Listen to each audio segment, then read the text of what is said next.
Olá, bem-vindos ao Aula Magna Redigir, o podcast que aborda temas da educação pelo olhar de quem tem notoriedade conquistada pela prática profissional em escolas de todo o Brasil. Começando o nosso primeiro episódio em formato de videocast, o assunto hoje é a metodologia Redigir e eu tenho o prazer de dividir a bancada com os meus amigos, também fundadores, diretores da Redigir, Gustavo Fechos, Rômulo Carneiro e Luca Carvalho. Gustavo, satisfação tê-lo aqui para a gente conversar, meu caro. E aí, Rodrigo, como é que tá? 10 anos depois, estamos aí para a gente poder contar uma história e, ao mesmo tempo, compartilhar com todo mundo a formulação da metodologia Redigir, a respeito da qual a gente terá a ocasião de poder aprofundar aqui um pouquinho. E aí, Rômulo, como é que tá? Beleza, Gustavo, Luca, Rodrigo, uma satisfação muito grande, né? Estar aqui após 10 anos de caminhada e, com certeza, mais 10 que virão. Vamos construir junto essa história. Obrigado, pessoal. Obrigado pelo convite. E 10 anos depois e cheio de novidade ainda, né? Videocast, metodologia, inteligência artificial, curso de capacitação de corretores que a gente está lançando também. Então, assim, 1 milhão de coisas novas na Redigir, a gente não para, né? Novidade é o que não para na Redigir, a gente se movimenta, enfim, tem uma inquietação muito grande. Então, novidade é o que o nosso público pode realmente esperar da gente sempre, né? Na Redigir que completa agora 10 anos e na Redigir que está trabalhando para completar agora com mais 10, chegar aos seus 20 anos, né? E a gente vai falar muito sobre novidade nesse podcast. A metodologia Redigir é uma grande novidade que a gente vai conversar aqui hoje. Tem a digital de cada um que está nessa mesa aqui. Eu vou reiterar, 10 anos depois, como é o nome da rua, Gustavo? Rua Pedra Bonita. 10 anos, essa é uma piada interna, tá? Só alguns vão entender. 10 anos depois da Rua Pedra Bonita, a gente vem gravar aqui o primeiro Aula Magna em formato videocast. Bom, deixa eu explicar um pouquinho rapidamente. É que a gente começou gravando videoaula, né? Videoaula de redação e atualidades. Então, 10 anos depois, estamos aqui. Lá no século XIX. Lá no século XIX. Muito bem, muito bem. Gente, nós vamos tratar hoje da metodologia Redigir. Ela está colocada em tela. Essa metodologia ela é fruto desses 10 anos de trabalho, que a gente já citou aqui algumas vezes, em poucos minutos de gravação, né? Gente que, e agora já mais direcionando aqui para os meus colegas, né? Foram 10 anos de muito trabalho. Primeiro um trabalho mais prático mesmo, de sala de aula, de coordenação pedagógica, depois de construção ali de uma solução para um problema que a gente vivenciava dentro da escola, né? E que a gente, enfim, ao perceber esse problema, vislumbrou ali uma forma de contorná-lo. Depois a experiência como prestador de serviço para escolas, né? E ver como que aquilo que você imagina ser a solução, quando é colocado, inclusive, em diversos cenários, porque uma coisa é trabalhar o problema dentro da sua instituição, outra coisa é trabalhar instituições do Brasil inteiro, com a diversidade que a gente tem. Então a gente vai construindo essas relações, entendendo como que esse problema que a gente tratava, que é a questão da aprendizagem em redação, da avaliação em redação, como é que isso se comportava ou se comporta em cada escola e como é que a nossa solução adentrava cada escola e também ajudava em alguma medida a contornar isso. Em determinado momento a gente passa a pesquisar, então eu acho que um divisor de águas quando a gente começa a pesquisa nacional sobre práticas pedagógicas em redação. Me lembro, Luca, do dia em que a gente teve a ideia de fazer a pesquisa. Estávamos você, Rafael, outro sócio nosso, e eu tinha tido uma conversa com o Gustavo sobre, olha, como é que a gente pode tentar, né? Nós precisamos de um esforço para coletar e intercambiar práticas pedagógicas entre as escolas que a gente atende. E aí, enfim, o Gustavo e eu, a gente tinha entendido essa necessidade, mas foi conversando com o Luca e com o Rafael que a gente conformou essa ideia da pesquisa, né? Depois executada com grande participação e importância do nosso time de assessoria, né, Rom, que é fundamental hoje para a coleta dos dados. A pesquisa ela nos deu um insumo prático, né, real, de escolas em todo o Brasil, recortado ali para o âmbito de ensino médio, mas que se somou a todo um esforço também de atuação no ensino fundamental, que a gente está desde 2016, desde os primórdios, entendendo também como é que a aprendizagem de escrita, né, ela é um elemento.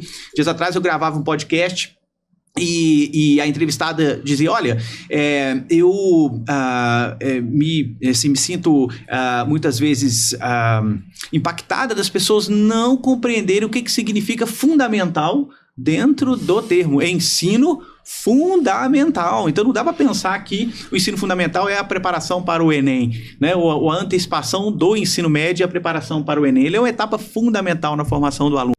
Então a gente aprendeu muito também, produzindo conteúdo, produzindo, né, trabalhando ali, sobretudo na vertente de avaliação, que é um grande desafio, né, Gustavo? Quando a gente pensa em avaliar ensino fundamental. Como é a frase que você me disse uma vez? Corrigir Enem, ok, tem um edital que te diz como é que faz, mas vai lá para o 6º ano do ensino fundamental, me fala como é que corrige carta, como é que corrige tirinha, como é que corrige meme, né? Então, pessoal, a gente, depois de maturando, ou ao longo do processo de tratando todas essas questões, a gente foi concebendo, a gente foi entendendo, né, que o que a gente coloca, né, para as escolas, são quase 200 unidades escolares no Brasil inteiro hoje, e que é ali como linha de frente, guiado pela nossa assessoria, se confirma ou se configura como uma metodologia que a gente vai apresentar aqui hoje. A metodologia Redigir, assunto qual a gente vai abordar hoje, metodologia essa que tem 4 etapas, né? Planejar, executar, avaliar e intervir. Bem, eu já falei muito, acho que eu agora vou começar a distribuir um pouquinho com a minha bancada, né, para a gente, enfim, tratar de cada uma dessas etapas. Quer falar um pouquinho, Luca? Eu queria, antes da gente passar a palavra para os professores, né, que tem lugar de fala aqui, eu queria falar da cadeirinha da gestão, porque se planejar, executar, esse é o PDCA, né, Plan, Do, Check and Act. E quando a Redigir entendeu a sua vocação para trazer dados para dentro da escola, para fazer realmente auxiliar na educação orientada por dados, a gente entendeu que existia todo um universo que as empresas, que a academia já tinha andado também, né, em como você pode gerir melhor qualquer tipo de instituição, e a escola estava muito carente disso. E a matéria de língua portuguesa estava mais ainda, né, ou pelo menos redação, porque como corrigir uma redação com padrão, como corrigir uma redação com referência, né, uma coisa que é famosa por ser tão bem subjetiva. E é subjetiva, Gustavo? Me conta aí.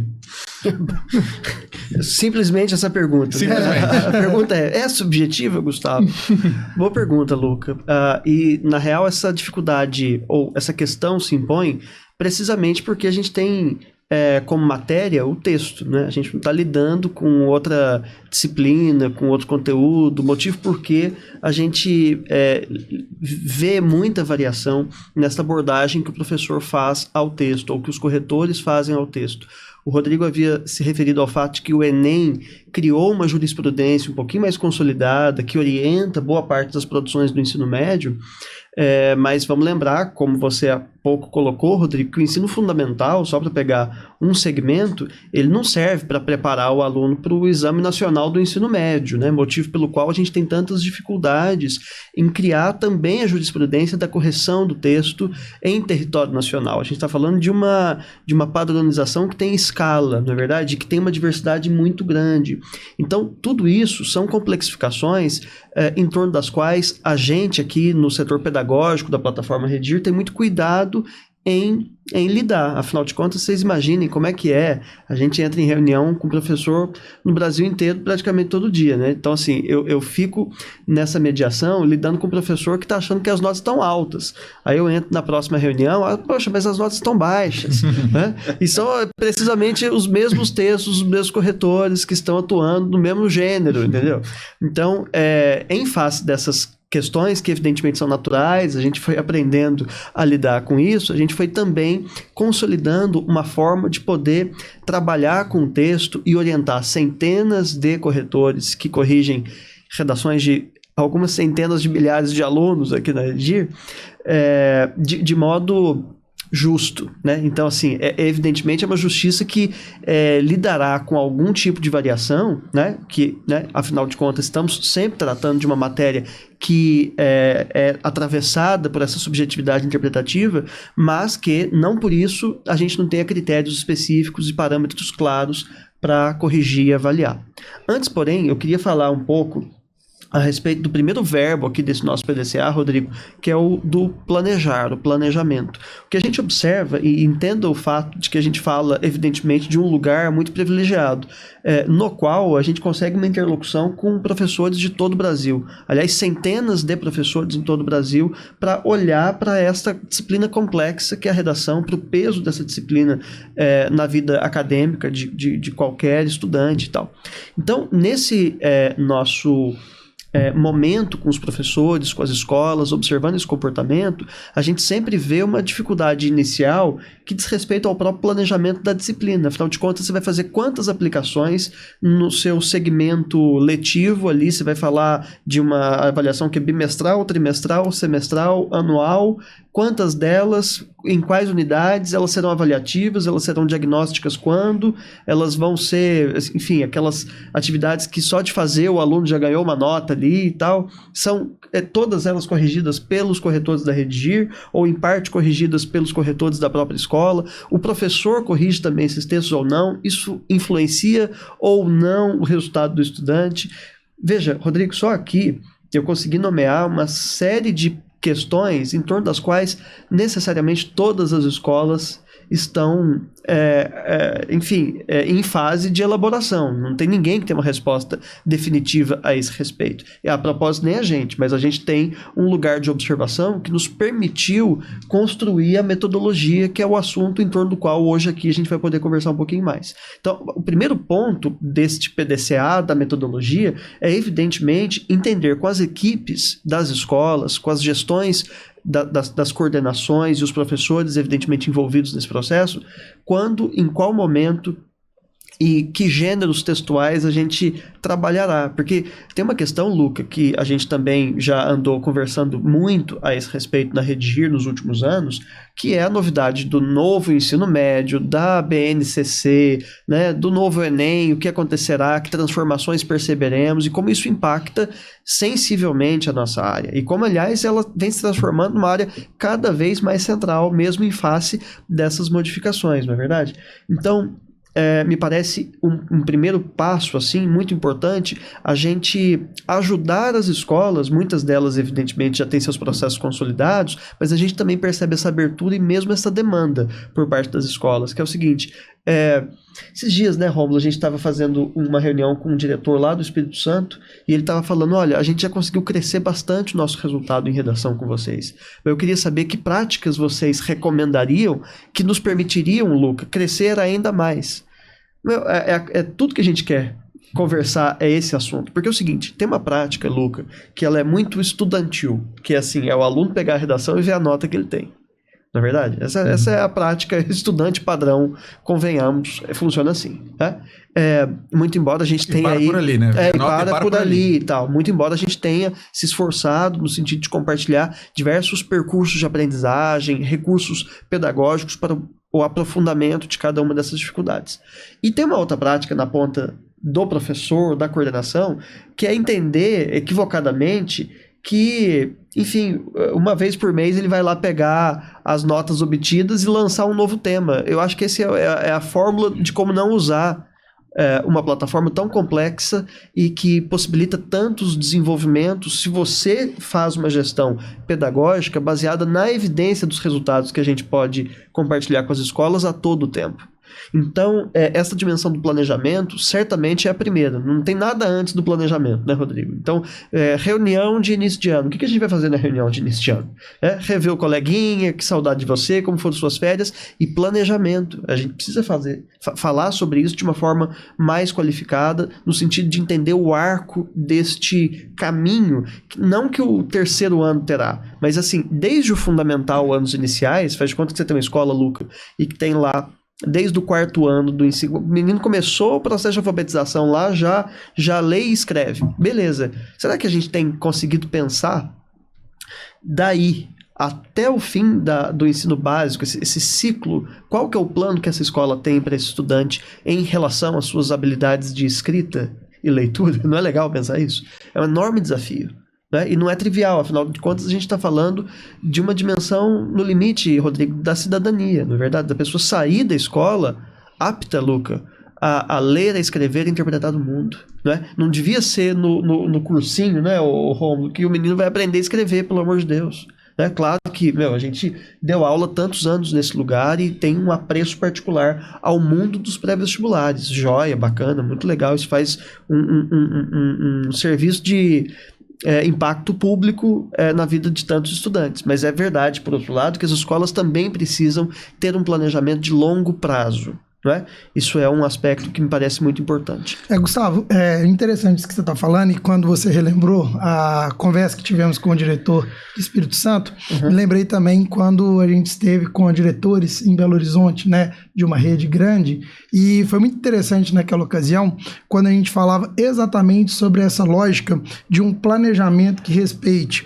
o ciclo específico de cada série, que respeite também as diversidades regionais.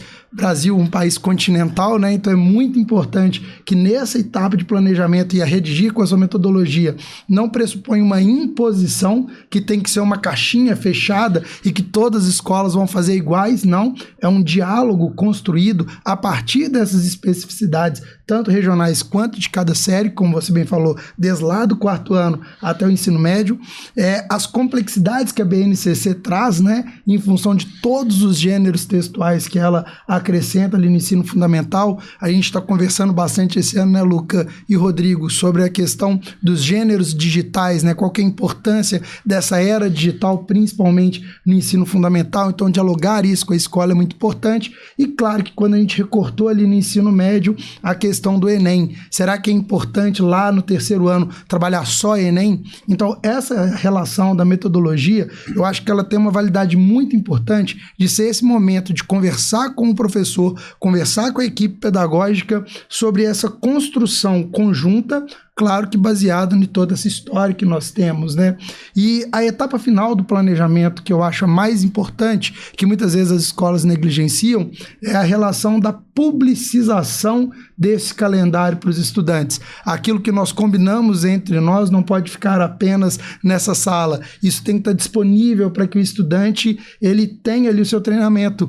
Recordo o texto, né, Luca, que você estava fazendo para a revista Redigida esse ano, e como a questão da Olimpíada, né, recente também, é extremamente importante um atleta que se prepara sabendo ali o seu quadro de planejamento de cada rotina que ele tem que fazer, com aquele outro que simplesmente vai lá e vou jogar bola, né? Então, como que é um pouco injusto até essa comparação. Então, na nossa metodologia, acho que um ganho muito interessante é essa relação de construir junto com a equipe e que no final isso seja entregue, publicizado por estudante ali. Acho que é uma grata intervenção nossa. Agora, é interessante essa sua fala, Romulo, porque ela tem, por trás da coisa da publicização, tem uma conexão com as outras duas etapas ali seguintes, executar e avaliar. Porque, veja bem, você precisa publicizar, mas para publicizar é algo que já está programado. E quando você programa, por exemplo, as avaliações, o momento de ensino de redação, olha como é que isso é estratégico. Você fazer uma redação, eu costumo dizer, já falei isso para muita gente, para muita escola. Olha, fazer uma redação para muito aluno é algo absolutamente penoso, pior do que fazer uma lista de exercícios de 10 exercícios de matemática. Passar limpo é pior ainda. Poxa, né?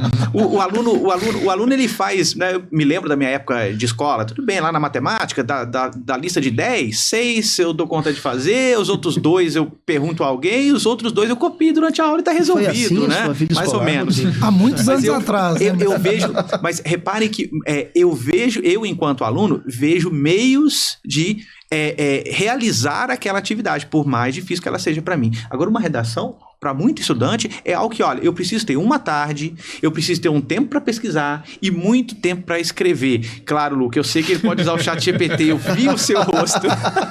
Chat GPT escrito na testa, letreiros grandes. Mas, vontade de entrar no ensino médio de novo, que eu tô... Mas, pessoal, então, quando você planeja, você tem condições de colocar as atividades de redação distante, por exemplo, das provas de química, física e matemática, não concomitantes com as Olimpíadas, sejam elas acadêmicas ou ali realmente esportivas, né? Então, essa conexão com o executar, né? Planejar é estratégico para garantir a execução. E planejar também é estratégico para garantir a avaliação. Não é à toa que a gente tem um banco de atividades de redação, tem inclusive, parei de usar o tema de redação, porque de fato são atividades, já chegando agora, você me corrigiu dias atrás, né? Já chegamos ou estamos próximos de 2.000 atividades de redação. Por que eu estou dizendo isso? Porque para avaliar, os objetivos de aprendizagem precisam estar claros, né? E se o professor não tiver condições de lançar a mão de uma boa atividade, né, para poder avaliar aquilo que foi ensinado, e isso precisa, quer dizer, alguém tem que ter fornecido aquilo, né? Então, ter a possibilidade de lançar a mão de um banco de temas como a gente tem, ou de um banco de atividades como a gente tem, também é um ato de planejamento fundamental para garantir a avaliação. Mas vamos falar de execução, Rômulo. A execução, ela é uma parte extremamente importante dentro do processo, porque, querendo ou não, a gente está falando aqui do planejamento, que é o combinado, né? Uma vez que foi combinado da gente fazer esse volume de atividades nesses gêneros, quais são as práticas que a gente precisa de ter para executar? Do ponto de vista da execução, acho que a gente tem 3 caminhos muito importantes, né? O primeiro deles é a gente pensar um pouco sobre o engajamento dos professores na execução das atividades, né? Infelizmente, a gente tem diferentes realidades e que professores estão mais motivados ou menos motivados, seja por uma carga horária de trabalho muito extensa, seja pelas realidades específicas que cada unidade escolar pode ter. Então, acho que o primeiro grande aspecto muito importante que é preciso de trabalhar no nível de gestão pedagógica é que o seu professor ele esteja sempre engajado. Um professor engajado é uma turma engajada, né? Então, eu sempre, à frente aqui da diretoria de relacionamento, falo muito isso com todas as escolas quando conversamos, né? A importância do seu professor, seu protagonista do processo e nunca a redigir. A redigir é uma ferramenta a ser utilizada, né? Bom, na sequência, o engajamento do próprio aluno. Então, para que o aluno ele faça, ele tem que se sentir participativo daquilo. Então, existem várias estratégias pedagógicas e, com certeza, não seremos nós aqui na Redigir que vamos ensinar o professor a dar aula, né? Com certeza, mas se fazer valer de práticas em que o aluno se sinta cada vez mais motivado a escrever sobre um tema, acompanhar o processo de escrita do aluno sobre determinadas temáticas, consultar, né? Fazer com que o aluno seja protagonista. Esse é um outro aspecto muito importante, né, Luca, quando a gente fala da história da plataforma Redigir, o aluno no centro do processo, né? Então, quando a gente traz o aluno para esse protagonismo, né, trazendo a ele a oportunidade de refletir, de sugerir propostas que seriam bem trabalhadas por aquela turma, acho que tudo isso são elementos extremamente importantes no processo de execução. Entretanto, acho que o terceiro caminho, que é o mais importante de todos, e que eu vou chamar o Gustavo para falar com a gente um pouquinho, são os resultados que a gente conseguiu compilar após os 5 anos, né, da pesquisa de práticas pedagógicas no âmbito desse país continental que é o Brasil, para a gente ver um pouquinho, né, sobre o que a gente conseguiu identificar. De novo, não que a Redigir ela queira ensinar a escola como fazer, mas como o Rodrigo bem falou na sua introdução, né, após esse lugar de privilégio que estamos olhando para centenas de unidades escolares de diversas realidades socioeconômicas, culturais, né, qual foi o meio termo que a gente conseguiu ver? A gente colocou o termômetro na água, qual foi a temperatura que saiu ali? Então a gente teve um compilado aí recente das práticas pedagógicas que eu acho que ia ser importante.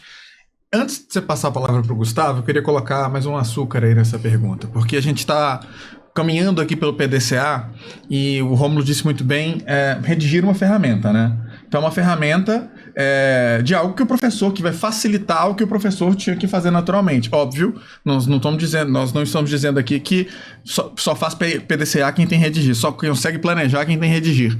Mas vamos pensar aqui como que é a realidade de um professor que tem uma ferramenta como a Redigir versus um professor que não tem em cada uma dessas fases. Então, primeiro, planejar. Eu acho que Isso daí ele até consegue, porque a Redigir tem muito material que auxilia ele, mesmo se ele não for aluno, mesmo se ele não for uma instituição parceira, né? Então ele pode pegar o nosso histórico das pesquisas Redigir, ter ali uma ideia de quantas redações ele vai ter que aplicar. Os temas de redação. Os temas de redação também estão... Tem muita escola que usa. Tem muita escola que usa, né? A gente está aqui cumprindo nosso papel social. E aí vem o planejar, ok, já tem um problema ali, porque a Redigir ela já te ajuda com todo o ferramental, né? Você já seleciona lá nas planilhas, já vai dando os checkzinhos e colocando as datas, isso daí já deixa tudo muito organizado. Aí vem para o executar. Nossa, aí você vai ter que distribuir o papel, vai ter que imprimir, de onde é que vem essa proposta e como é que isso volta, e depois como é que corrige isso, aí a gente vai para executar. Gustavo, pinta pra gente esse cenário do com redigir, sem redigir, até a gente chegar na loucura, que você conhece muito bem, que é corrigir redação para milhares de alunos sem redigir. Ô Lucas, só pergunta fácil, né? Assim, redigir, professor com ou sem redigir, o Rômulo fez uma fala também super rica, assim, cheia de questões importantes em torno das quais a gente conversar. Eu queria pegar, antes de chegar no professor com e sem redigir, falar um negócio aqui.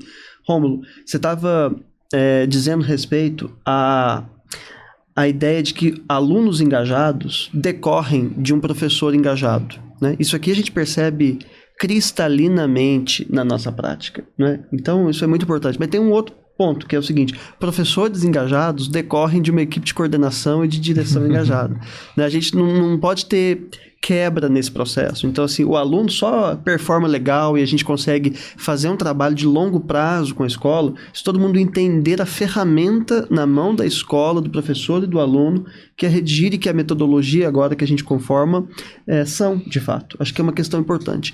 E aí, Luca, quando você diz do professor com ou sem a plataforma Redigir, eu penso o seguinte, assim, né? Professores existem, sei lá, de Platão, Aristóteles para cá, né? Então, não é porque a plataforma Redigir existiu que passou a revolução na Terra, assim. Em compensação, a gente, de fato, confere à carreira desse professor e compartilha com ele um material e uma ferramenta que constitui um apoio pedagógico muito importante e muito presente, né? Basta dizer que a gente elabora temas de redação para o professor segundo a especificidade que ele nos determinar num tempo super pequeno e dispomos de um catálogo grande, isso para a dimensão do material didático propriamente, né, Rodrigo?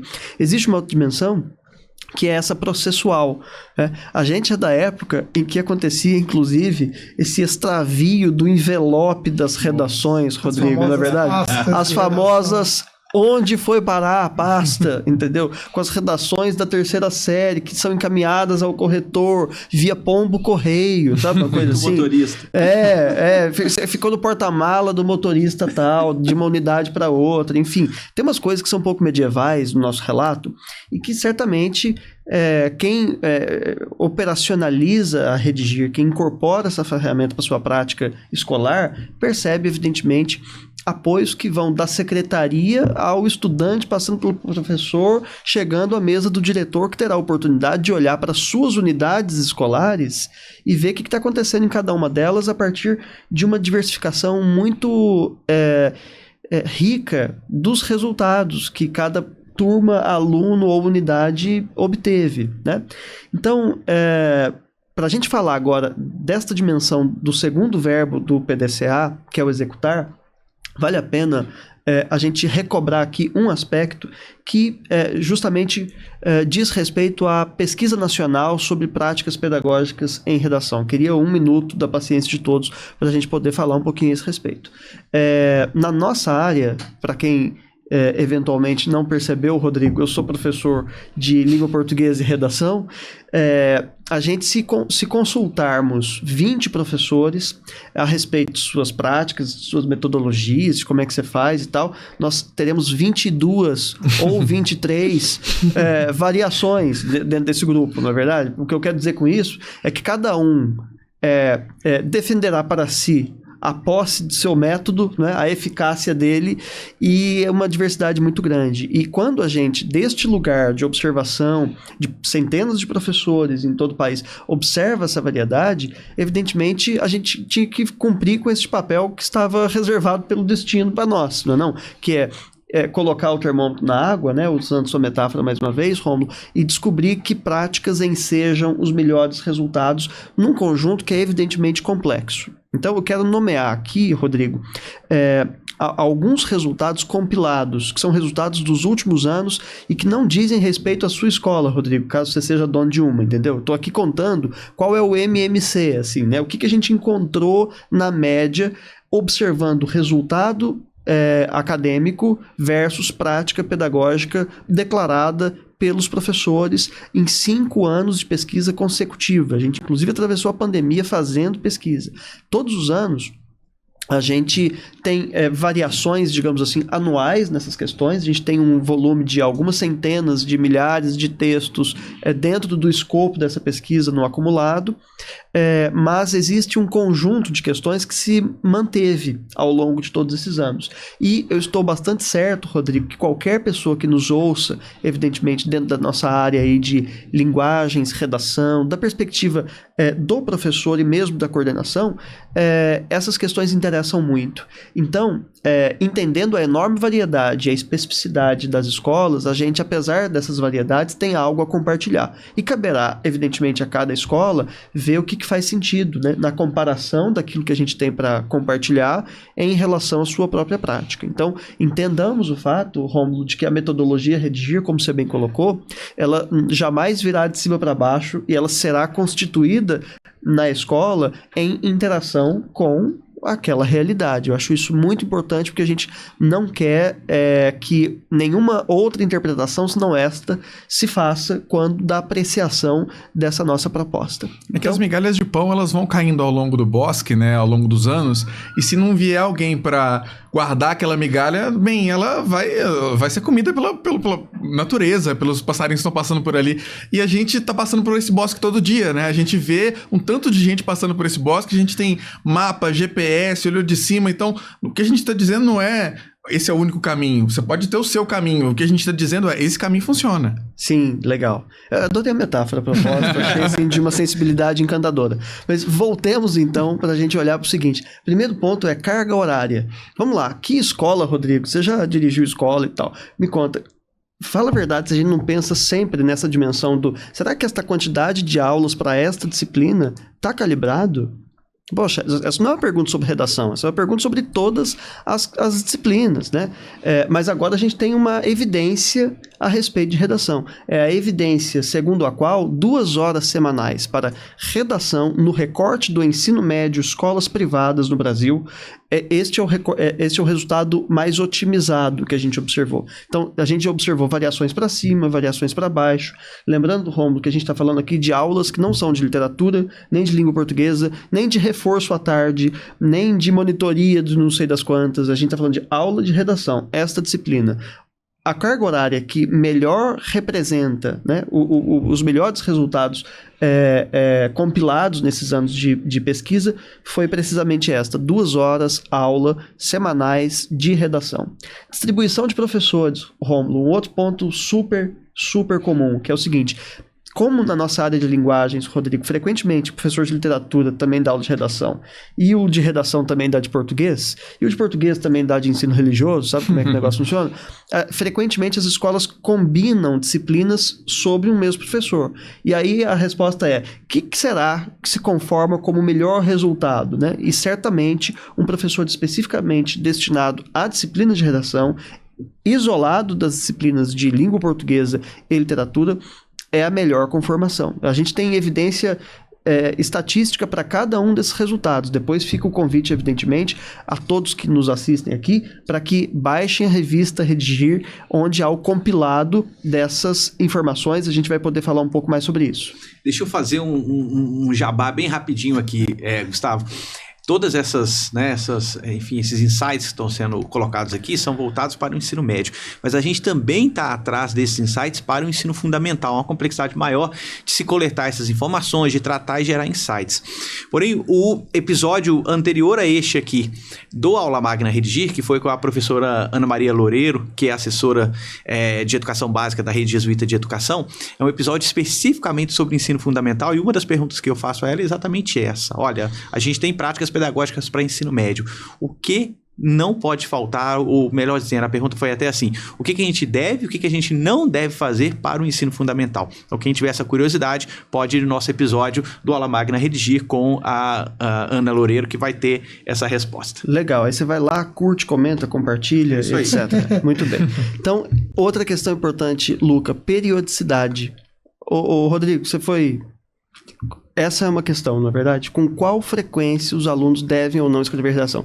Porque, Rômulo, existe uma questão aqui que é o seguinte. Se o aluno não faz uma redação, um exercício de geografia, ou se ele não entrega um dever lá de uma lista de matemática, o que acontece com esse estudante que não entrega a sua atividade? É muito comum que nas outras disciplinas esse tipo de...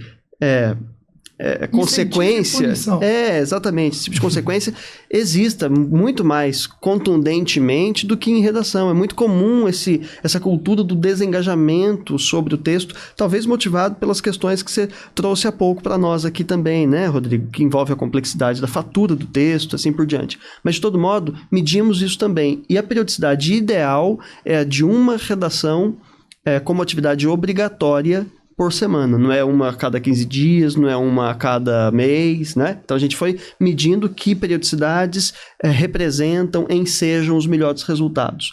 Outro ponto bom aqui, ó. Será que a produção deve ser feita em casa ou em sala?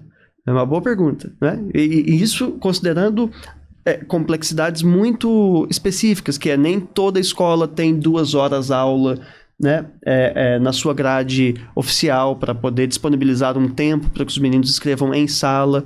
O resultado é que a gente foi medir isso e uma combinação dessa estratégia impacta positivamente esse resultado. Porque uma coisa curiosa, Rodrigo, você há de se lembrar disso, é que quando os meninos fazem redação só em casa ou predominantemente em casa, a nota média tende a ser maior. Mas adivinha o que está em jogo aqui? GPT. Né? GPTs e mamães, papais, outros professores, pesquisa da internet, plágio, cópia e assim por diante. Em compensação, quando ele faz só em sala, a média tende a cair. E lá no ambiente da sala, não necessariamente ele tem acesso a outras pesquisas que são legais que aconteçam. Rodrigo, pergunta, pode pesquisar na internet sobre o tema de redação antes de escrever? Absolutamente sim. Claro, é evidente, tem professor que fala, não pode de jeito nenhum, esse aluno aqui tem que ficar no quartinho, trancado ali, nunca poderá pesquisar, mas faz parte do processo de construção do aluno. Depende, né, porque o ideal é ter essa diversidade, que é o que a própria pesquisa coloca, né, a combinação, porque se é uma atividade de nota, se é um simulado, que é para o aluno treinar o tempo dele, né, então acho que essa ideia da diversidade que eu vejo nos resultados da pesquisa, de diversificação, de combinação, né, que a gente vai relatar logo mais, eu acho que é muito importante, né, ter essa dimensão sempre. Muito importante. Eu me lembro, eu era jovem, a gente combinava com os estudantes que era o seguinte, até o meio do ano, pessoal de terceira série especialmente, ou pré-vestibular, a gente combinava assim, ó, até o meio do ano vale pesquisa, de agosto para frente acabou esse negócio de pesquisar em sala, porque você também precisa ter esse treinamento. Mas evidentemente, esse é um recorte, a gente não mediu precisamente isto, mas a combinação, Rodrigo, de textos feitos em casa e textos feitos em sala oportuniza o estudante pesquisar, por um lado, mas oportuniza também a ele ter aquela pressão do tempo e da chatice que é passar limpo a redação. Lembrar que nós estamos falando aqui de um contexto de preparação para uma prova também, porque a gente está aqui sobretudo no âmbito do ensino médio e da terceira série, né? Se a gente mais uma vez baixar ou descer ali para o ensino fundamental, nem sei se esse é o melhor termo, descer para o ensino fundamental, né? Não se vai para baixo necessariamente falando. Mas, na idade, se migrarmos para o ensino fundamental, aí eu acho que já não faz mais sentido essa discussão sobre se pode ou se não pode pesquisar. Pelo amor de Deus, né? Deve-se pesquisar, isso mesmo. Bom, tem outras questões que eu não vou me demorar em cada uma delas, mas que fica aí sempre o convite renovado para o pessoal conhecer a íntegra desses resultados compilados, que dizem respeito, então, à reescrita. Será que sempre a gente tem que ter reescrita? Será que nunca ou de vez em quando? Né? Tem ali o resultado que já aponta para incursões mais pontuais desta prática. Será que avaliadores externos ao professor é alguma coisa que impacta o resultado dos estudantes, ou sempre o professor corrigir esse texto é o mais legal? Questões que fica aí para todo mundo descobrir daqui a pouco. Será que o professor, Luca, ter participado já em algum momento da banca oficial de corretores do Enem impacta o resultado que esses estudantes têm? Essa é uma pergunta evidentemente óbvia, porque todos os anos os critérios de correção são atualizados, nenhum ano é igual ao outro. Se esse professor ou algum professor da sua equipe não está vinculado à banca, há sérios riscos de ele estar lidando com algum tipo de informação obsoleta, porque isso acontece de um ano para o outro, né? Estamos falando de coisas muito sérias que impactam o desenvolvimento dos estudantes. Gêneros textuais no ensino médio. Será que no âmbito do ensino médio é mais legal a gente já ter um foco exclusivo na redação do Enem, ou esta diversidade de gêneros, como a propósito e não por um acaso prevê a BNCC, é alguma coisa que beneficia inclusive sua performance no texto dissertativo e argumentativo? Então, vejam que a gente foi passeando por temas muito diferentes e o que há em comum entre todas essas questões é o interesse profundo que as escolas precisam ter em relação a esses posicionamentos, não é verdade? Então, tudo isso também nos ajudou nesta conformação acerca da qual a gente está conversando, e eu acho que a gente pode, de repente, seguir para o próximo verbo. Bom, Gustavo, o próximo verbo é o avaliar, né? E essa ideia de avaliação, ela é muito importante também entender que avaliar não significa apenas a nota, né? A avaliação, como o Rodrigo falou ali no início, tem a ver com a gente conseguir mensurar se aquilo que foi planejado, se aquilo que foi executado foi aprendido, né? Então a ideia da avaliação na Redigir, ela extrapola a questão da nota que o aluno tirou. Então acho que isso é muito importante da gente sempre ter em perspectiva. Bom, a avaliação aqui na Redigir, eu acho que são dois grandes caminhos importantes, né? Nós temos aqui o ambiente virtual de resultados e o ambiente virtual de aprendizagem, né? Esses dois ambientes, eles têm como objetivo que gestores, professores, ali no ambiente virtual de resultados, consigam acompanhar o desenvolvimento dos alunos. Ele consiga ver, claro, né, a nota do estudante específica naquela atividade, ele consiga ver o espelho de redação, ele consiga ver cada comentário que os corretores marcaram. Então ele tem toda a possibilidade de fazer uma análise do trabalho em cima do texto do aluno, porque é muito importante que o professor ele veja qual foi o resultado da avaliação que nós fizemos do texto do aluno. O professor ele não pode estar alheio, né, a esse processo. Uma outra questão muito importante no ambiente virtual de resultados também é esse acompanhamento sobre os principais desvios que as suas turmas e seus estudantes tenham. Imagina então, Luca, que você é professor lá do 9º ano do ensino fundamental. E aí você tem o 9º ano A, o 9º ano B. Quantas vezes o seu 9º ano A errou vírgula? Quantas vezes seu 9º ano B errou crase, né? Então, muitas vezes, a relação subjetiva de estar em sala de aula mensurando qual é o nível de entendimento do que o aluno está aprendendo, ela é massacrante. Você está me contando, então, que não tem, todo professor de português não tem uma planilha de Excel que ele marca toda vírgula, todo mundo errou? Não é assim? Com certeza não. O Luca não é o professor, né? Eu jurava. Entrar em sala de aula é realmente uma experiência muito antropológica, né? Pensando numa sala de aula padrão da escola particular, ali é um professor para 30 alunos, né? E ali você consegue...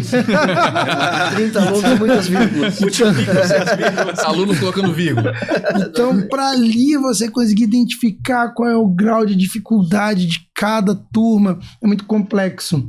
Na Redigir a gente tem uma série de relatórios, seja ele ao final de cada atividade, ao final de cada ciclo mensal ou de ciclos avaliativos, em que o professor, a professora, os gestores conseguem ali identificar por competência, por critério, por subcritério, qual vem sendo os principais desvios dos alunos. É muito interessante um parceiro nosso, né, que falou que ao longo do tempo, é uma parceria da Redigir de muitos anos, e ele fala que é possível identificar o erro que persiste em ser errado, né? Então eu achei isso muito legal na fala desse professor, desse coordenador parceiro nosso, que mostra como que a Redigir pode ser utilizada ao longo do tempo. Então não é só apenas para aquele ano letivo, para aquela turma, mas identificar as lacunas de aprendizagem que persistem em continuar acontecendo ao longo do período, ao longo dos anos, enfim. Então, esse ambiente virtual de resultados tem toda essa possibilidade do professor ter um raio-x específico da sua turma, do seu aluno e de uma atividade específica do aluno. Nas reuniões de relacionamento eu sempre falo isso. A Rede ela trabalha sempre com essa ideia de zoom, pelo fato de eu ser professor de geografia, talvez, né? A gente vai ampliando ali. Eu começo vendo a minha escola, aí eu dou um zoom, vejo minha turma, eu dou um zoom, vejo meu aluno, e aí eu consigo ver o erro de vírgula específico que ele teve na atividade sobre mobilidade urbana.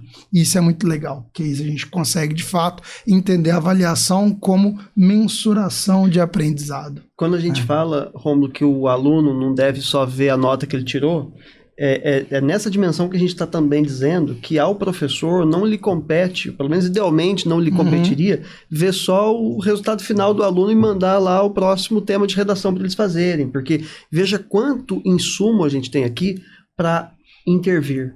Claro. Na verdade, porque aí eu fecho o PDCA, na verdade, a gente está no último verbo agora para poder falar que a gente tem uma ferramenta que compartilha informação qualificada e específica para tomadas de decisão no processo pedagógico que são tão importantes de serem feitas. Uma nota 1000 não acontece por acidente e mais do que uma nota 1000, o desempenho dos estudantes, a subida da média, que é algo que evidentemente interessa tanto quanto, né?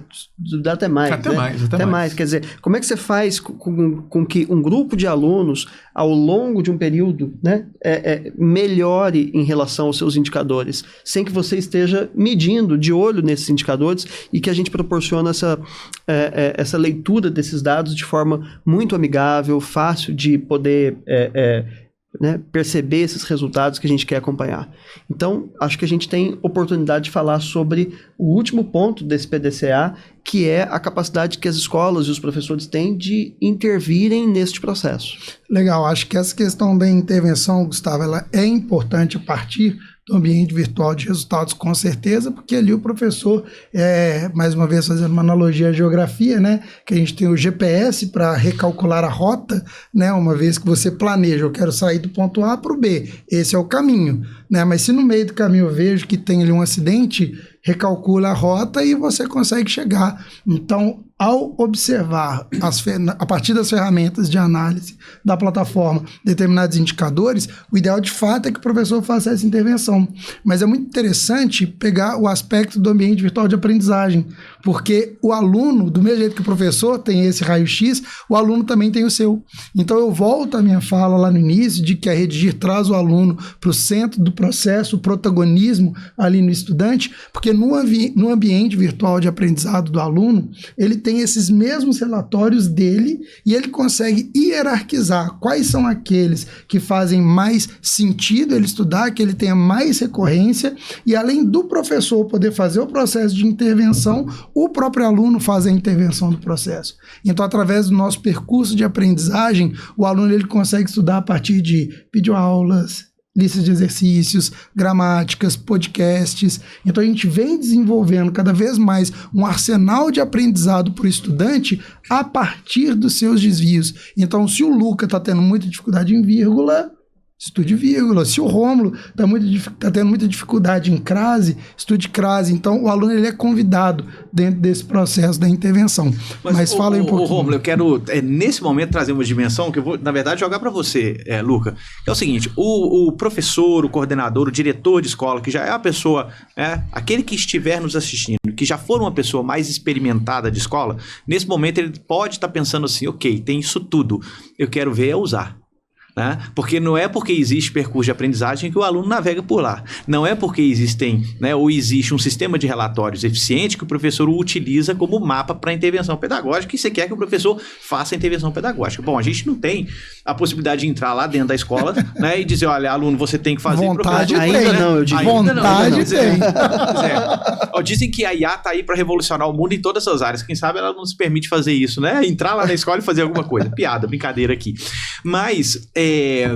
assim, a piada ela tem um fundo de verdade porque o Luca hoje é nosso líder de inovação e a gente vê em elementos de tecnologia a forma de estimular que o professor faça a intervenção pedagógica a partir dos relatórios que a gente tem e que o aluno não só navegue nos percursos de aprendizagem, mas também utilize o próprio tema, o próprio ambiente da Redigir para fazer a redação. Então, conta pra gente como é que a gente está trabalhando para estimular que toda essa maravilha que o Rômulo acabou de narrar, né, isso de fato seja utilizado e a metodologia efetivamente seja, como já tem sido, algo eficiente dentro de uma escola.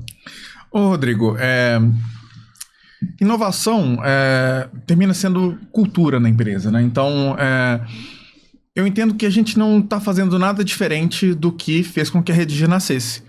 Isso aqui é um contínuo, é uma linha que traz da gente em 2014, de vocês, né, pensando as novas ferramentas que tinham que entrar na sala de aula e poderiam empoderar o professor, e a gente de lá para cá foi colocando um tanto de ferramenta extra, porque a tecnologia foi evoluindo, todo mundo tem internet, todo mundo tem telefone, as câmeras ficaram boas, o que mais que a gente pode colocar para que esse processo ele seja facilitado para o professor, facilitado pelo aluno ou para o aluno, e a expectativa de todo mundo também cresce, né? Assim, a gente, não só dos alunos que estão inseridos nesse mundo digital, que vem a possibilidade clara de vou colar com o ChatGPT, mas de todos nós profissionais, a gente tem expectativa de que o ferramental melhore, os aplicativos melhorem, a interface melhore, tudo fique mais rápido, enfim, é para esse lado que a tecnologia vai.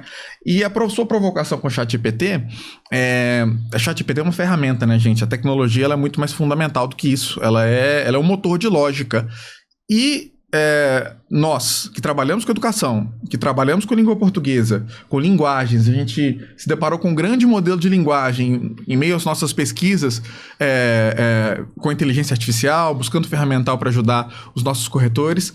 A gente entendeu o potencial antes mesmo de estar disponível para qualquer aluno para colar, porque não tinha ChatGPT ainda. Vocês podem, inclusive no link que estava na tela da pesquisa Redigir do ano retrasado, você já tem lá uma entrevista com o GPT-3, o avô do ChatGPT. Se esse robô, se essa tecnologia, ela pode te ajudar a colar um texto, como ela pode te ajudar a aprender? Essa foi a pergunta que a gente fez, que nós nos fizemos, né? Somado com o fato de que a gente tem muito dado, e a gente tem técnica e a gente tem metodologia. Então, eu não preciso me basear no que o ChatGPT ou que a OpenAI ou que o Gemini, que esses robôs eles sabem. Eu preciso que eles mobilizem a capacidade lógica deles em cima do nosso material, das notas do aluno, dos exercícios que nós temos. Então, a gente começou a criar copilotos, né? Criar funcionários digitais e ferramentas que auxiliam tanto o aluno quanto o professor. Cada um, e o corretor também, né? O corretor também tem seu ferramental baseado em inteligência artificial que auxilia ele ali a garantir qualidade sem entrar na frente dele a hora nenhuma. Ele faz o trabalho dele de forma completamente fluida, nem sabe que tem tecnologia ali por trás, como tem que ser. A gente entende que a tecnologia bem integrada ela é quase invisível, né? O aluno, por sua vez, ele consegue debater com as dificuldades que ele teve, ele consegue debater com um tutor que conhece as principais dificuldades que ele teve nos últimos textos, no último ano, que sabe quais exercícios ele fez para se preparar e conhece os temas de redação. Então, no seu tempo, na sua linguagem, você pode debater ali sem medo de ficar com vergonha, porque levantar a mão, eu não sei, eu deveria saber isso, não. Sem julgamento, o aluno conversa, testa, experimenta e depois vai produzir seu texto. E depois vai realmente para uma avaliação. Então, pode olhar na internet? Olha, não é uma questão de poder olhar na internet. A internet existe. Depois que eu saí da escola, depois que eu saí da faculdade, nunca teve um momento na minha vida que alguém falasse, olha, não pode conversar com a coleguinha, hein? Não pode falar com... Então, a gente está preparando esse aluno para o mundo real. E no mundo real, ele pode se preparar, ele deve se preparar. Para isso, a gente entrega ferramental. Óbvio, né? Tem momentos de avaliação onde isso, por critério do professor, não vai aparecer. Mas a possibilidade está lá. Então, qual intervenção pedagógica que a gente consegue fazer com essas novas ferramentas? Qual experiência pedagógica que a gente consegue proporcionar com essas novas ferramentas? E, por outro lado, vem a atuação do professor, que tem aquele mundaréu de dados, né? Porque agora a gente está anotando ali, se o professor não está anotando cada vírgula, a gente está anotando cada vírgula, toda vez que o aluno saiu da linha, toda vez que o aluno fez um comentário que não tinha nada a ver com o texto, a gente sabe cada deslize, cada acerto dele. E a gente consegue colocar esses copilotos para ajudar o professor a entender como fazer de fato essa gestão orientada por dados. Como que ele consegue, a partir do momento que ele tem ali a avaliação, ele consegue fazer uma intervenção produtiva a partir dos dados que ele tem ali e tentar corrigir o que ele já identificou que deu errado. Porque é isso, né? Se eu identifiquei que deu errado, agora está na hora de corrigir. Agora a gente tem, inclusive, além da assessoria da Redigir, além da nossa equipe, que está sempre do lado do professor para poder orientar, né? Tanto fornecendo material, como também conversando e construindo a 4 mãos soluções, agora a gente também tem um ferramental que é super inteligente, que conhece tudo a respeito da sua instituição, mais do que qualquer pessoa poderia conhecer. Então, é um novo mundo, as possibilidades se abrem, não é um mundo que apaga o mundo anterior, ele se soma, e aí cabe a gente aqui, que está inserido em sala de aula, fazer o melhor uso dessas ferramentas e não fechar os olhos e falar, não, isso aqui não pode entrar, isso aqui não pode, isso aqui não faz parte do nosso ambiente. Bem, tem que fazer parte do nosso ambiente, porque o mundo não vai para trás. A calculadora não foi desinventada até hoje e nem por isso os professores de matemática todos entregaram as contas, né? Mas é legal até rapidinho falar sobre isso, Luca.